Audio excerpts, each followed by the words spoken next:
The move is finally complete, yet Charles, my father-in-law, utters his disdain without bothering to address me by name. His usual arrogance is unmistakable, and though he doesn't explicitly call me out, it's evident he's directing his words at me. I've endured his attitude until now, but I've reached my limit.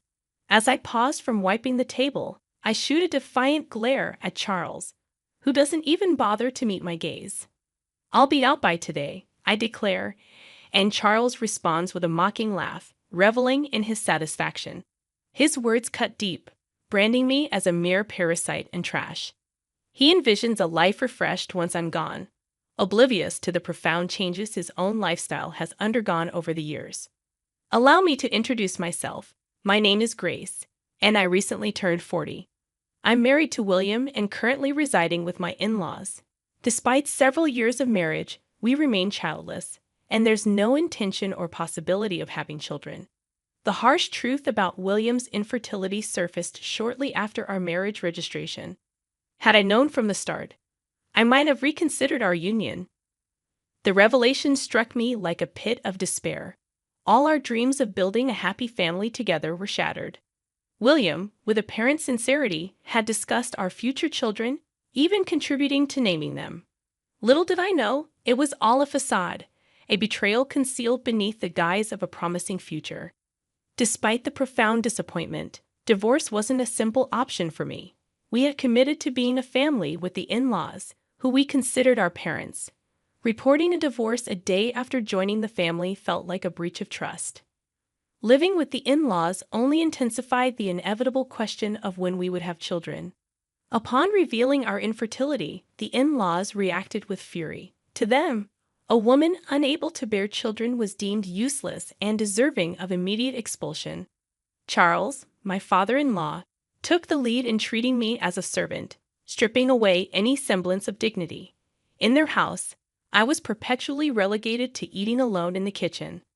I became part of the leftover disposal crew once the in-laws and William had finished their meals. No matter how much effort I put into cooking delicious food, all I received were the scraps left behind by them. Since getting married, I hadn't enjoyed a single satisfying meal. My weight steadily dropped, and within 6 months of marriage, my wrist bones were protruding. Initially, mother-in-law Madison bore the brunt of Charles's tirades, but once I joined the family, his focus shifted to me. Madison seemed relieved by the change. She smiled more often.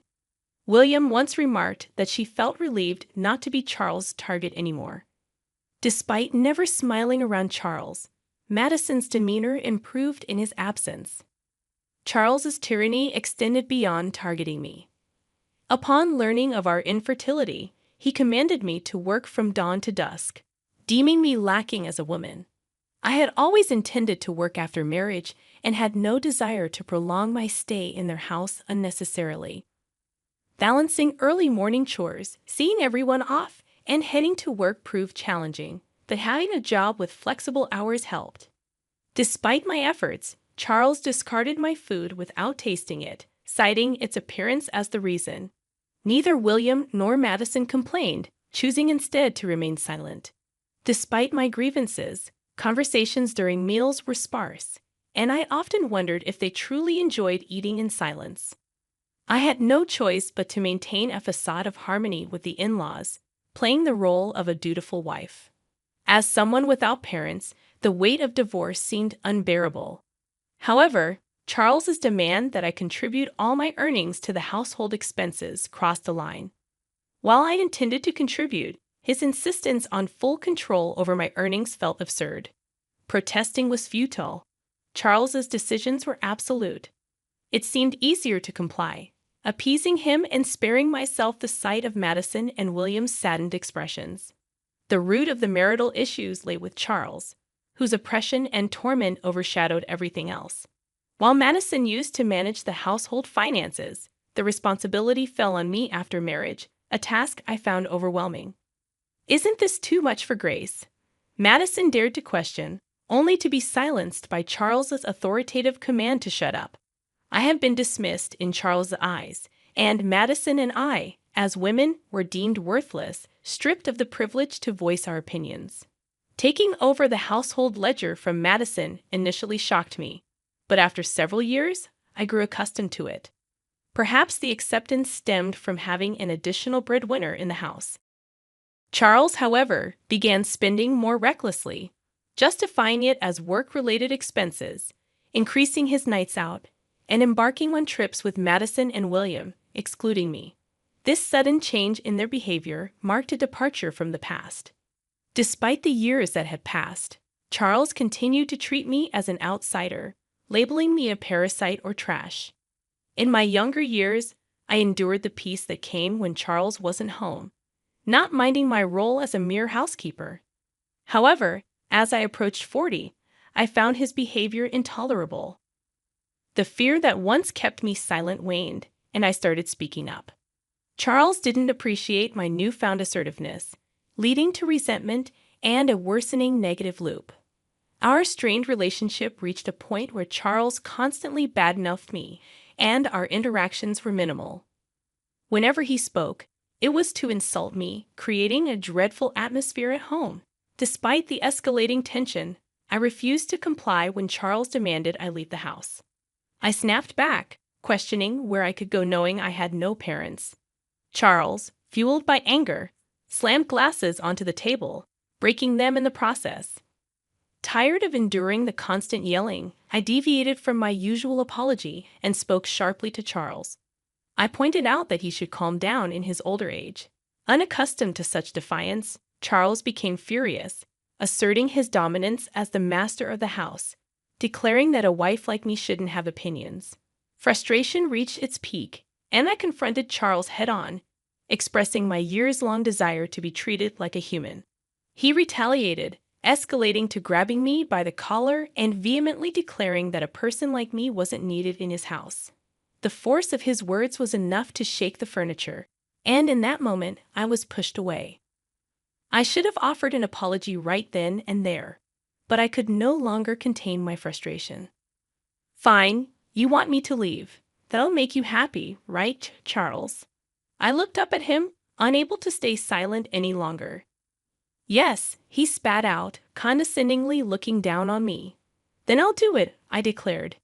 He stormed off to his room with a loud noise, and I, now a bit calmer, started cleaning the living room that Charles had dirtied. Madison came to check on me with a worried look, but she left without saying anything, returning to her room.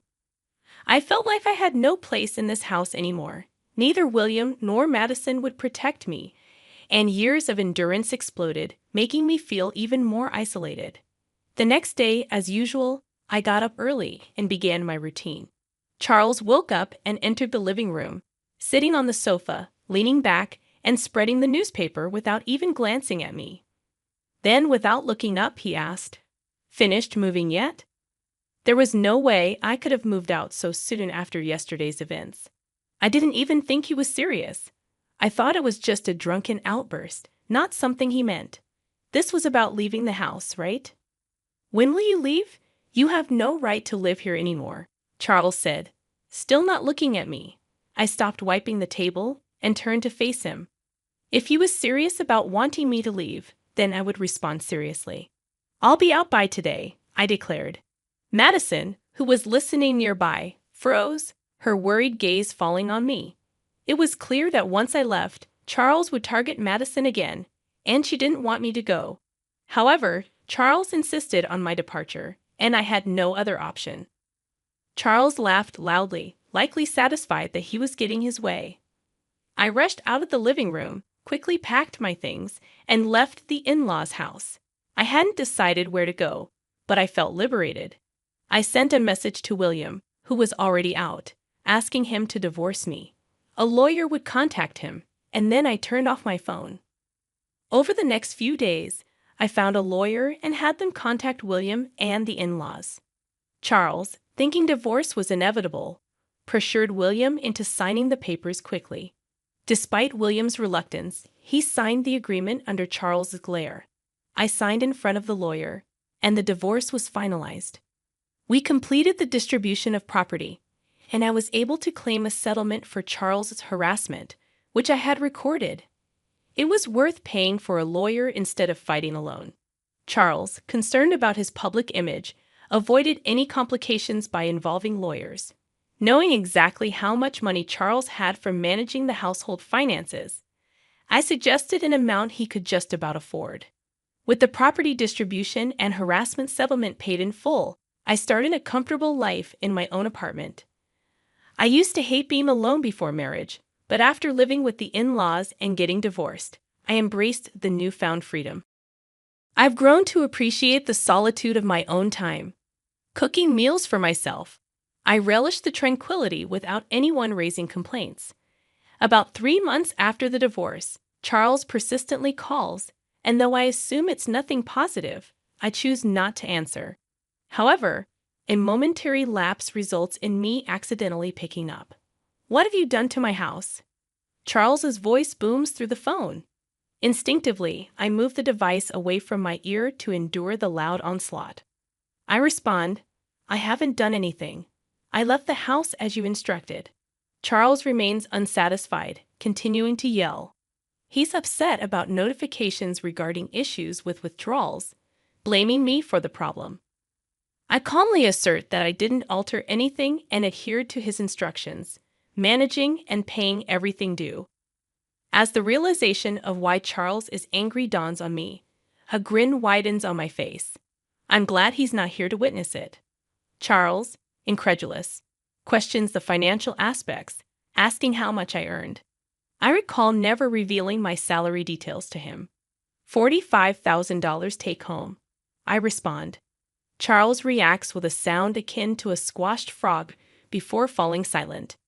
In truth, my job in sales at an investment trust company involved a commission-based salary influenced by the returns generated for investors. Unfortunately, much of it vanished due to Charles' extravagant spending. However, I had wisely invested the inheritance from my parents, bringing in some income. Although not substantial, it covered living expenses.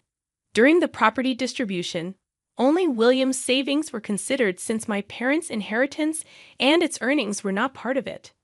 Charles, insistent, questions whether the standard of living before marriage was the same. As I press on, he begins to get angrier. In the midst of his tirade, I couldn't help but laugh at his absurd demand. With Charles yelling to keep contributing money to the house, I retort, "You're the one who ruined it. Why should I, no longer a family member, give you money?"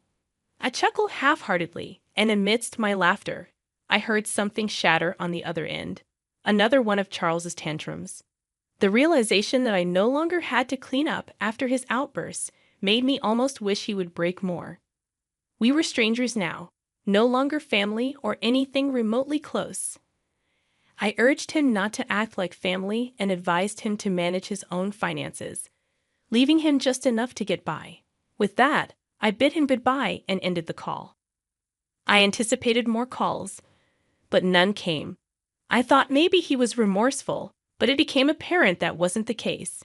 Perhaps he felt ashamed for not being able to make payments and resorted to ordering William and Madison to borrow money from financial institutions, plunging them into further debt. While payments were made, their unwillingness to change their lifestyle perpetuated the cycle of accumulating more debt each month. I learned about this when William pathetically contacted me, even expressing a desire for reconciliation. Furthermore, William proposed cutting ties with Dad and getting back together. However, such a suggestion seemed hypocritical coming from someone who never stood up for me against Charles' harassment. Despite choosing to stay with William, knowing we couldn't have children, he never protected me. Returning to him was not on my agenda. Charles might have felt suffocated, but that was no longer my concern. I wish they understood the consequences of their actions and endured the suffering now. The in-laws struggled with debt, yet they couldn't bring themselves to reduce their lifestyle standards. Charles, now a contract worker with a reduced salary, joined Madison and William in part-time security jobs. It wasn't just Charles. It was also Madison and William, persisting in maintaining their living standards despite being at their limits. I used to be desperate to protect William, but now I lived for myself. At 40, having children might be challenging, but I remained open to the possibility. Before the divorce, Waking up felt like a chore, but now I woke up feeling refreshed, eagerly anticipating a better future in my new life. Now that the elderly patriarch has passed away, I find myself in the role of the eldest son, essentially the decision maker for the family. Allow me to make it clear, the entirety of the inheritance belongs to us. Mom and Nolan will receive nothing. Prepare yourselves for this, and I apologize for the inconvenience, but Ryan would likely prefer it this way. It's more fitting for Aaron, who consistently prioritized Ryan's well-being, to inherit everything, rather than it going to the useless Olivia and Nolan. Despite Ryan's declining health, Aaron and his wife, Grace, never bothered to visit him, despite numerous invitations. After the funeral, their sudden appearance shocked everyone as they made audacious claims about taking the entire inheritance. Nolan, the second son, was visibly upset, and rightfully so. We had always strived to do what was best for Ryan, and Aaron and Grace's unbelievable behavior was intolerable. While pondering this, Nolan finally spoke up, expressing his displeasure. The words he uttered turned Aaron and Grace pale. I am Olivia, a 71-year-old housewife, living with my husband and Nolan. Ryan, as the second son of a major corporation-owning family, did not take over as CEO, but still had substantial assets. Despite his wealth, Ryan was frugal, detesting wastefulness and encouraging savings. However, Aaron and Grace, who were extravagant and often spent recklessly, faced financial trouble and sought our help regularly. On one occasion, Aaron and Grace approached our home together. Nolan, avoiding them, had gone out. Ignoring our disapproval, Aaron addressed Ryan, saying, "Dad, we're struggling with our finances this month. Could you help us out a bit?" Ryan, frustrated with their reckless spending, frowned. Grace chimed in, attempting to persuade Ryan, "You know, we have Colton too. He's about to enter high school and wants to go to a prestigious private school. But private schools are expensive, right? Colton's your beloved grandson. Maybe you could help a little." Their audacious request, despite needing help, astounded us. However, due to Ryan's deep affection for Colton, he agreed to provide financial assistance, setting strict conditions to prevent wasteful spending and ensuring Colton wouldn't suffer. Aaron and Grace, aware of Ryan's soft spot for Colton, exploited it, using him as a reason to secure the financial support they sought. The same pattern repeated itself, with us reluctantly agreeing to give them money following Ryan's instructions. I transferred a reasonable sum to Aaron and Grace's account, hoping for a positive change in our lives. However, our efforts seemed futile. More misfortune struck when Ryan collapsed, prompting Nolan to call an ambulance. Ryan was diagnosed with advanced cancer, and the treatment offered no guarantees. Devastated by this news, we resolved to support Ryan until the end. I visited the hospital daily, while Nolan, despite working, spent his days off by Ryan's bedside. Yet despite his deteriorating condition, Aaron and his family never visited. Ryan grew increasingly weary and longed to see Colton, whom he adored. Unable to bear seeing Ryan so lonely, I contacted Aaron and Grace, requesting them to visit with Colton. However, they responded dismissively, stating it was a hassle and never showed up. Ryan's battle with cancer lasted about a year, taking a heavy toll on him. After a long struggle, Ryan passed away, leaving an indescribable void. Nolan supported me, even though he must have been hurting too. Despite being overwhelmed with grief, I couldn't help with the funeral arrangements. Aaron and Grace never offered assistance, remaining heartless even in the face of Ryan's death. Ryan's funeral, a quiet affair attended by close family and friends, saw no sign of Aaron and Grace. After the funeral, as Nolan and I placed flowers and sympathy cards on the altar, the doorbell rang. We exchanged glances, realizing it was Aaron and his family.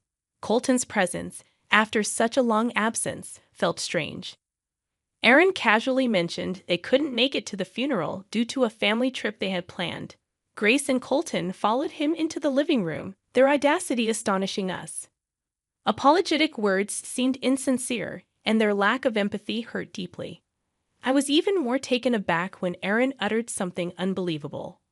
Now that the old man's gone, as the eldest, I'm pretty much in charge. Listen up, the entire inheritance is ours. Mom and Nolan get nothing, just so you know, he declared confidently. In disbelief, I blurted out, sorry about this, but Ryan would be happier this way. It's better for the inheritance to go to Aaron, who always considered Ryan first, than to useless Olivia and Nolan. Aaron and Grace's outrageous claims stunned me. After leaving everything to us and enjoying their easy life, they now showed up to claim Ryan's inheritance. I couldn't bear the thought of even a part of the inheritance ending up in Aaron and Grace's hands. While we were struggling with this dilemma, Nolan suddenly spoke up, flipping the situation. I've been thinking, Colton doesn't really look like Aaron, Nolan stated. Everyone, including Aaron's family and myself, was shocked by this statement. Now there's no time for this, Nolan. What are you saying? Colton is definitely Aaron's child. He just takes after me. Grace reacted strongly to Nolan's casual remark. Her face turned pale, as if a taboo subject had been broached. Why are you so flustered? I just mentioned it casually because I was curious. Also, Colton doesn't seem to resemble Grace either, or is it just me? Nolan suggested. As we took a closer look at Colton's face, he didn't seem to resemble Nolan or Grace, especially since Grace claimed he looks like me, which didn't seem quite right. Aaron, apparently thinking the same, turned pale and glared at Grace. Are you accusing me of cheating? Could Colton not be my son? Aaron said, grabbing Grace by the collar. Grace frantically denied it, saying, no, that's not true. But her denial lacked credibility. The situation was escalating, and without intervention, it could spiral out of control. Eventually, Nolan stepped in, saying, calm down. It'll all be clear once we do the DNA test. We decided to conduct the test. Grace kept arguing, saying there's no need for that, and doubting our parental bond. Although Aaron complained about this, he seemed determined to take a DNA test with Colton in the near future, not swayed by Grace's words. For a few days, I had little contact with Aaron and Grace, mostly spending my time sorting through Ryan's belongings. Then, one day, the doorbell rang again. As Nolan and I wondered who it could be, Aaron entered the living room alone. It was unusual for him to visit our house by himself. I made coffee and offered him a seat. With a look of humiliation, Aaron placed a document on the table, the DNA test result. It stated that there was no paternal relationship between Colton and Aaron. In other words, Colton wasn't Aaron's child. I've been deceived by Grace. Colton must be the child of her lover. She betrayed me, Aaron exclaimed, his face turning red with anger. While cheating is undoubtedly wrong, Aaron may deserve some sympathy for being deceived. However, I couldn't find it in me to sympathize with Aaron. We hadn't forgotten Aaron's past unreasonable behavior, and Grace's betrayal didn't justify taking Aaron's side. I wouldn't be satisfied until I thoroughly confronted Grace. Please help me. Your oldest son was deceived, and you must be upset too. We need to unite as a family now, Aaron pleaded, taking her hands. Still, I couldn't bring myself to cooperate with Aaron, and my feelings were cooling even more. Seeing this, Nolan spoke up. Sorry, but I can't support you, Aaron. You betrayed Dad too. We haven't forgotten that Aaron was one of those who abandoned Ryan. If he had supported Ryan, then maybe his loneliness would have been lessened. Thinking of this, I couldn't easily forgive Aaron. That was a different time. I was trying to spend time with my family, but they're not our family anymore. Despite our reluctance, we agreed to call Grace. Since the decision to do the DNA test, Grace had been taking Colton out often, rarely coming home. Grace didn't show her face even when Aaron contacted her, so I decided to contact her using Ryan's inheritance as a pretext. I wouldn't normally do this, nor did I want to, but I did because I have a secret plan, Nolan said soon after. The doorbell rang, and it seemed Grace and Colton had arrived. As I opened the door to let them in, Grace frowned at Aaron's jacket hanging next to the door. You didn't tell me Aaron was here. "Did you deceive me, Olivia?" Grace exclaimed, about to leave with Colton. If they left now, calling them under the guise of discussing the inheritance would be pointless. Just as I was wondering how to keep them, Nolan stepped forward. "Wait, Grace, calm down. If you leave now, things might get worse. It's better to talk here where we can control Aaron than alone. It's in your best interest." Certainly, if Grace and Aaron were to talk alone, the outcome could be unpredictable. Aaron might even become violent in his anger. In such cases, probably only Nolan could restrain him. Convinced by Nolan's reasoning, Grace and her family entered the house. As they passed through the living room door, Aaron glared at them. In response, Nolan, urging calmness, said, "Settle down," and then seated everyone and served coffee. Grace and her family looked visibly uncomfortable, but we managed to calm the situation. At that time, I didn't understand why Nolan had chosen such a complicated approach. Why did he need to gather us all here? Wouldn't talking to them individually have worked? But later, thanks to a trump card Nolan revealed, it all became clear. I understood why he had gathered us in that place. The room fell silent, with both Aaron and Grace seeming to gauge each other's reactions. Unable to bear the tension, Grace suddenly apologized, saying, "I'm so sorry. I never intended for this to happen. I was deceived, too." Grace, in tears, recounted her story. Her affair had begun over a decade ago with a colleague from her workplace. At the time, she had already been in a relationship with him before meeting Aaron. However, her lover was married with children. Grace claimed they drifted apart, and that's when she met Aaron. Aaron fell for her at first sight and passionately confessed his feelings. Grace, whose feelings for her lover were fading, started dating Aaron and eventually married him. About a year later, Grace reconnected with her distant lover. She hadn't expected to meet him again as she had quit her job by then. Their rekindled romance led to Grace becoming enthralled once more, and that's when she became pregnant with Colton. However, around the same time, her lover moved away with his family, effectively abandoning Grace. She knew it was wrong not to tell Aaron that Colton wasn't his child, but she didn't have the confidence to raise a child alone. So Grace lied that Colton was Aaron's child and continued that lie. If he hadn't left, I would have been honest about the affair and that Colton wasn't Aaron's child. "It's all his fault," Grace continued, crying. Colton was silent, shocked by the revelation. "That doesn't excuse what you did. You betrayed me. You destroyed my happiness," Aaron retorted. Grace's excuses seemed incoherent, and even Aaron couldn't accept such explanations. The argument escalated into a fight, with Aaron and Grace grabbing each other. As if to admonish Aaron and Grace, Nolan clapped his hands, saying, "If you want to fight, go ahead. But I have something important to say too." Nolan's words immediately stopped their quarrel. The mention of the inheritance they were fixated on seemed enough to calm their anger. Seemingly agreeing to a truce, the two sat down. Seeing them seated, Nolan smiled with satisfaction and pulled out an envelope from his pocket. "This is Dad's will. He had it written by a trustworthy lawyer during his time in the hospital. It clearly states how the inheritance is to be divided." I was unaware of the existence of a will. Probably Ryan had directly asked Nolan to arrange for a lawyer. Nolan opened the envelope and began to read the contents of the letter inside.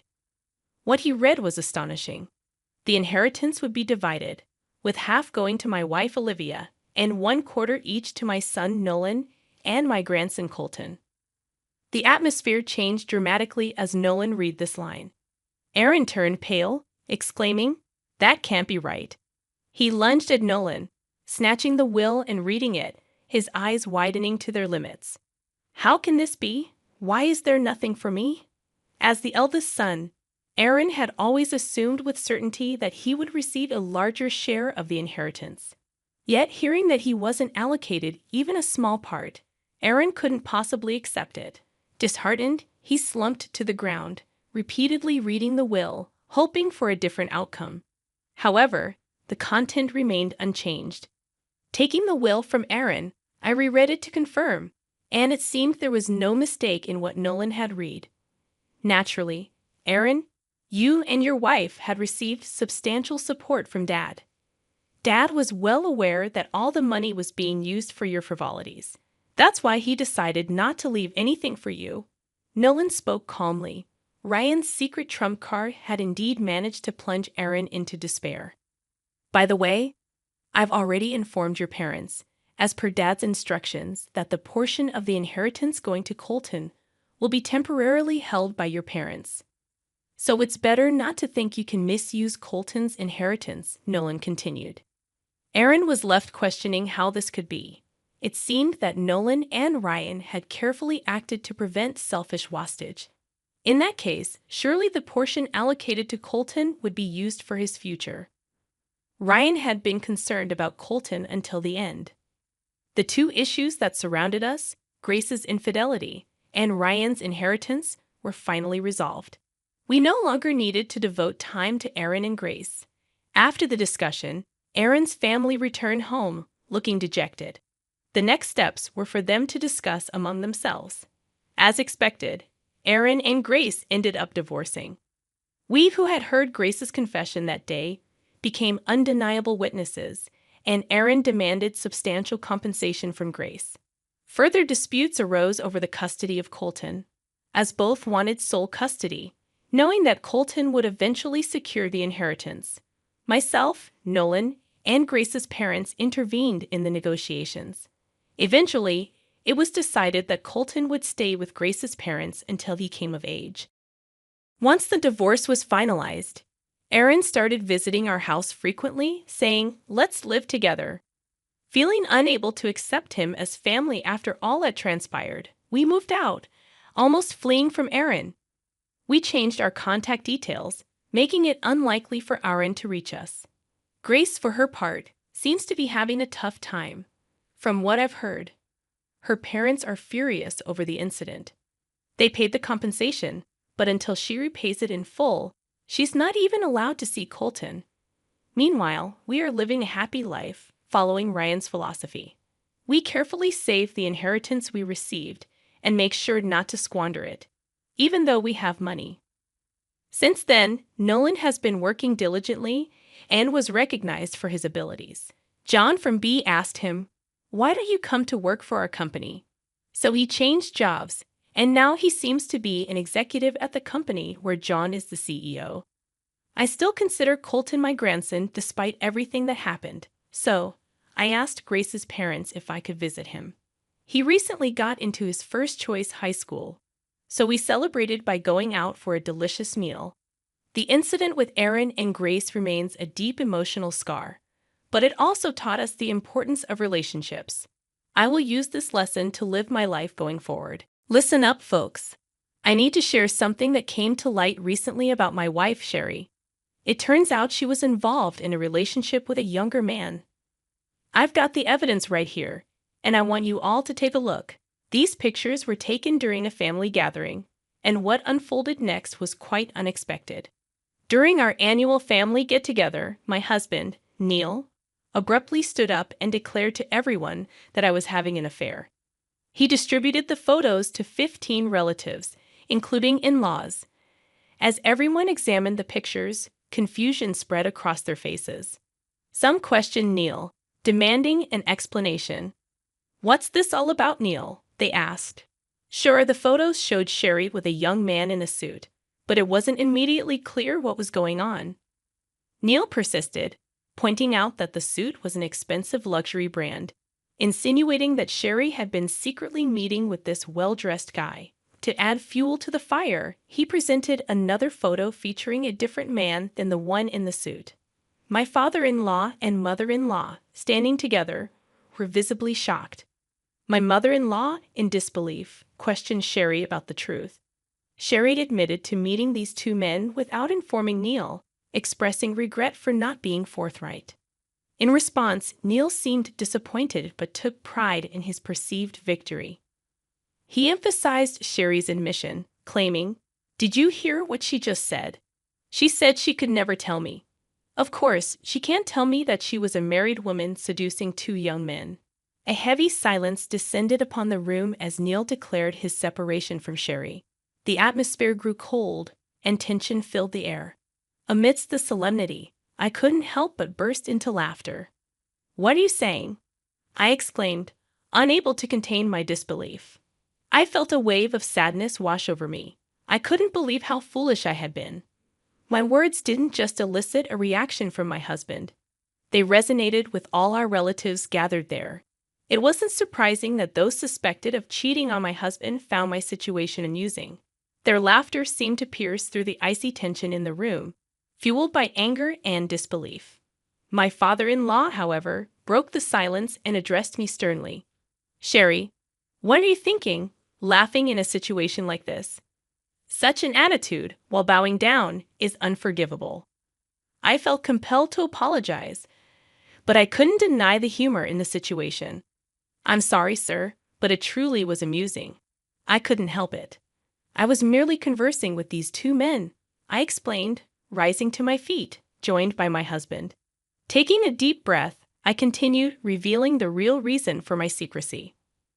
I couldn't tell Neil because I was investigating his affair with them. My revelation left the room in stunned silence once more, the atmosphere heavy with tension.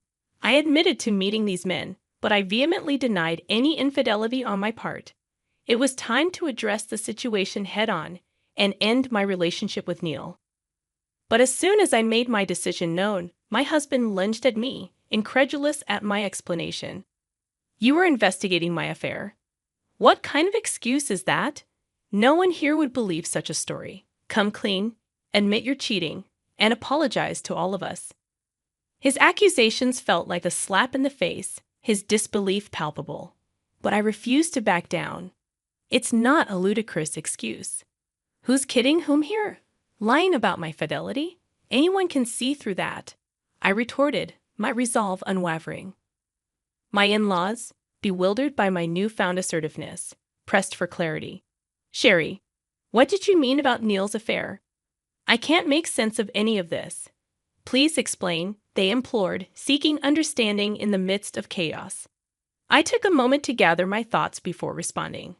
"I'm just like him," I admitted, turning to address my stepfather and stepmother. "I was planning to discuss this with you both later when we have more time. I must apologize for the sudden twist in events. Allow me to clarify the situation step by step. The man in the suit I was meeting with happens to be a lawyer. I sought his advice regarding my husband's affair. As soon as I mentioned the word lawyer, my in-laws appeared even more perplexed. To shed light on the matter, I picked up one of the photos my husband had distributed and directed their attention to the lawyer's badge on his suit, though it was barely visible in the picture. Approximately 6 months ago, Neil underwent a noticeable transformation. He had never been particularly concerned about his appearance, but suddenly he began purchasing high-end products without informing me. Earlier, he remarked that the suit in question belonged to a very expensive luxury brand. It seemed that he had picked up this habit during his newfound attention to personal grooming. As I explained, my in-laws and relatives listened in silence, but my husband's face turned red with immediate denial. He questioned my accusations, asking what was wrong with being well-dressed. He assumed I was accusing him of infidelity solely based on his appearance, dismissing it as an improbable excuse. I clarified that his attire was not the sole reason for my suspicion. I had confronted the issue directly by speaking with the woman he was allegedly involved with. Astonishingly, her husband had approached me first, initiating the conversation. Turning to my in-laws, I pointed out the photo my husband had given to my father-in-law, revealing the other man in the suit as the spouse of Neil's supposed lover. Neil, still in disbelief, exclaimed, "Are you being serious? Is this some kind of coincidence? It's hard for me to believe." I couldn't believe it myself when Jimmy, a close friend of mine and the husband of the woman my husband was cheating with, sought my advice. It was a startling revelation. For the past 6 months, Jimmy suspected his wife of infidelity and confided in me about it. In collaboration with Jimmy, we decided to hire a private investigator to delve into the matter. Unexpectedly, Neil's name emerged during the investigation. along with evidence of Jimmy's wife's affair. She had already confessed to cheating on Jimmy. What astonished me further was the discovery that Neil had falsely claimed to be single, leaving Jimmy's wife shocked to learn of my existence. Regardless, the affair itself was unforgivable. Reflecting on the events, I retrieved an envelope from my bag containing crucial evidence. Distributing it to my in-laws and relatives, I revealed the truth. Neil had accused me of infidelity when, in fact, he was the one engaged in an affair. My laughter earlier wasn't out of amusement, but rather disbelief at Neil's audacity and stupidity. He assumed I was oblivious to his deceit, but his actions spoke volumes. As I spoke, a mixture of anger and disappointment resonated in the room. My in-laws and relatives grasped the gravity of the situation. Neil's behavior wasn't just deceitful, it was reprehensible. The evidence of his affair had been meticulously gathered, and his cheating partner had confessed. Now, it was Neil who owed our relatives an apology. The tables had turned drastically. However, Neil's response took an unexpected turn. I must admit, I was the one involved in an affair, but my husband's explanation shifted the blame entirely onto me, claiming it was Sherry's fault. According to him, since we had no children due to Sherry's infertility, she was essentially useless, unable to fulfill the societal expectation of bearing children and taking care of household chores. This justification left the faces of my parents-in-law and other relatives even more somber. It's true that we had been married for about 3 years without being able to conceive, prompting me to undergo fertility treatment. I had asked my husband to join me in the process, but he was uncooperative, placing the blame squarely on me. He insisted on having children but was unwilling to undergo the necessary steps, providing only the specimen and leaving the rest to me. My father-in-law couldn't contain his frustration at my husband's selfishness and raised his voice, challenging the notion of Sherry being deemed useless.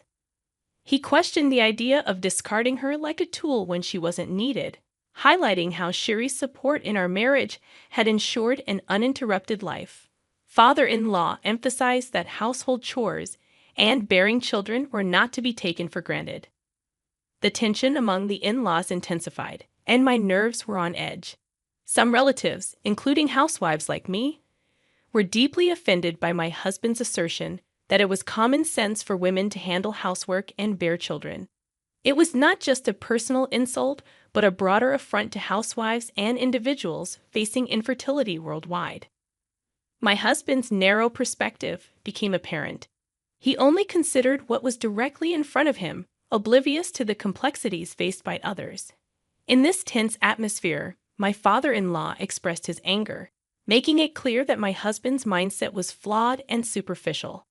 Despite the tension, my husband astonishingly uttered the impossible words, treating Sherry as if she were a tool and deeming her even less valuable due to infertility. I've reconsidered, and I want to thank Sherry. You're right, Dad. I want to be happy, and having a child is essential for that. Do you understand? My father-in-law, veins almost bursting from his intense emotions, leaned in close to my husband, who is my mother-in-law, and had to step in to intervene. Neil, I know you want a child, but cheating on Sherry and deceiving us was not the way to go about it. Why did you accuse her of cheating on you? Is it just to avoid paying alimony? Pretending she cheated allows you to get a divorce and receive alimony. That's why I did it. Well, even if I fail, I can always pay for it to resolve everything. My mother-in-law, almost losing herself, tried to confront him physically, but my father-in-law stopped her, urging her to calm down. He reasoned, beating up a guy like this only hurts you. He doesn't even deserve your punch, but he's our son, and we can't just keep quiet about it. You're older, Mom, you need to calm down. I thought that was a good way to go about it, but I can't help it. Sherry and I are getting a divorce soon, and I'm moving out of the house. Sherry, I'll pay you alimony too, so don't complain, okay? And don't come crying back to me about how much you miss me. Whatever, do what you want. You're the one who should better not come crying back to me after our divorce. I'm not going to cry for you, you idiot. Well, This will be the last time. So I'll just hear you say goodbye, Sherry. What do you have to say? All the relatives were already in a state of anger, beyond furious at him, who was swearing to the very end. In the midst of this, I smiled at him and gave him a few words. You said you'd throw me away because I'm infertile. But that's a funny thing to say because I'm not infertile. You are. What? What'd you just say? I'm not infertile, and now you're throwing me away. I don't care anymore, though.